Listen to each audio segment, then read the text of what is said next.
প্রিয় শিক্ষার্থী, আপনারা যারা ইংরেজি 2-এ পাস নিয়ে চিন্তিত, তাদের বাংলা ইংলিশ 2-তে যে গ্রামারগুলো আছে তার মধ্যে একটা আইটেম হচ্ছে কি আপনাদের চেঞ্জিং সেন্টেন্স। ঠিক আছে, এর যে রুলগুলো আছে সেই রুলগুলো কি থেকে কি পরিবর্তন হয়, ইন্টারোগেটিভ সেন্টেন্স কি সেটা একটু প্রথমে দিয়ে দিছি।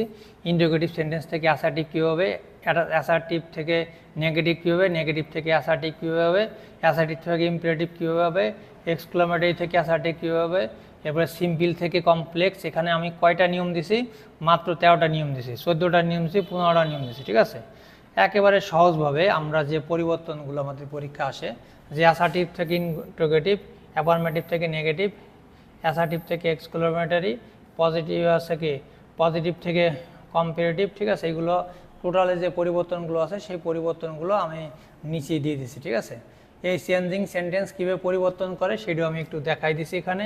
যে প্রথমে সিম্পল সেন্টেন্সটা প্রথমে আমি দিছি, এই সেন্টেন্সটা যদি পরিবর্তন করি সেই পরিবর্তনের ফলে কি আসে সেটাও আমি দিয়ে দিছি। ঠিক আছে, প্রথমে এখানে দিয়ে আছে কি অ্যাফার্মেটিভ সেন্টেন্স, সেখানে পরিবর্তনে কি হয় সেটাও আমি দিয়ে দিচ্ছি। ঠিক আছে, সিম্পল সেন্টেন্স থেকে পরিবর্তনে কীভাবে হয় সেটাও আমি দিয়ে দিচ্ছি। এখন এই সেন্টেন্সের যে নিয়মকানুনগুলো আছে এই নিয়মকানুনগুলো প্রাথমিক অবস্থা আপনারা প্রথম পড়বেন। ঠিক আছে, পড়ার পরে আপনার পরীক্ষায় কীভাবে আসে আপনারা একটু ফলো করেন, যে পরীক্ষায় কীভাবে আসবে। এই যে আপনার একটা প্রশ্ন, এই যে একটা প্রশ্ন, পরীক্ষারই প্রশ্ন। ঠিক আছে, এক দাগে আছে সিম্পলি এটি করতে গেছে, I want to be a doctor and it is my wish. ঠিক আছে, এটা সিম্পল, একেবারে সিম্পলভাবে করতে গেছে। এই সিম্পলভাবে এই যে সেন্টেন্সটা দেওয়া আছে সিম্পলি করতে গেছে, এইটুকু আমরা যে সিম্পলি করছি।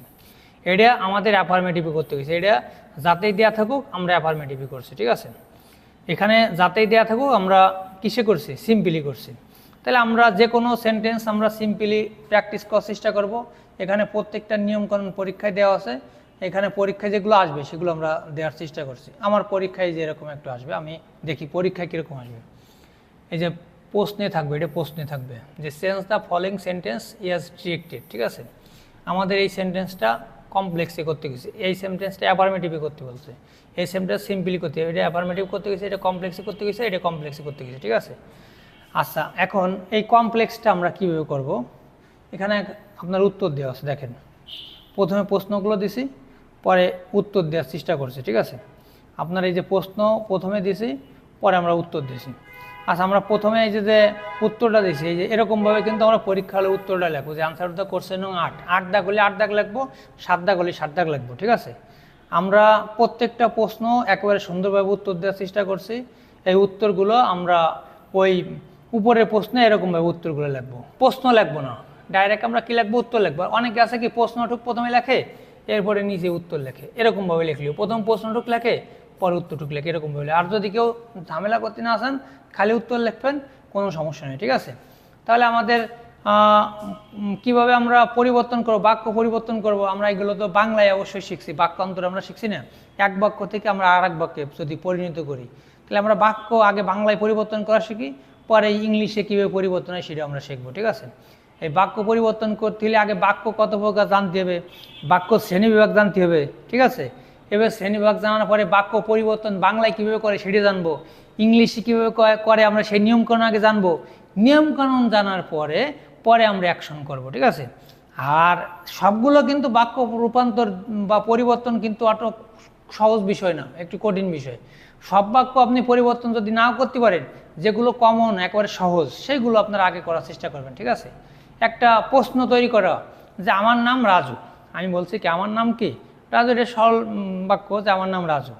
এবারে যদি এটা প্রশ্নবোধক চিহ্ন করে তাহলে উত্তর হবে কি তোমার নাম কি, তোমার নাম কি, হোয়াট ইজ ইউর নেম, তোমার নাম কি, এটা প্রশ্নবোধক বাক্য। ঠিক আছে, আর উপরেটা আছে কি আমার নাম হচ্ছে সরল বাক্য, যে এটা হলো সিম্পল আছে, আমি কিসে আছি, সিম্পল আছে, এখান থেকে কিসে করতে হবে আমার ওই প্রশ্নবোধক বাক্য করতে হবে। তাহলে বাক্যটা করবো কী হবে, যে তোমার নাম কি, এরকমভাবে একটু ব্যাখ্যা বিশ্লেষণ করে।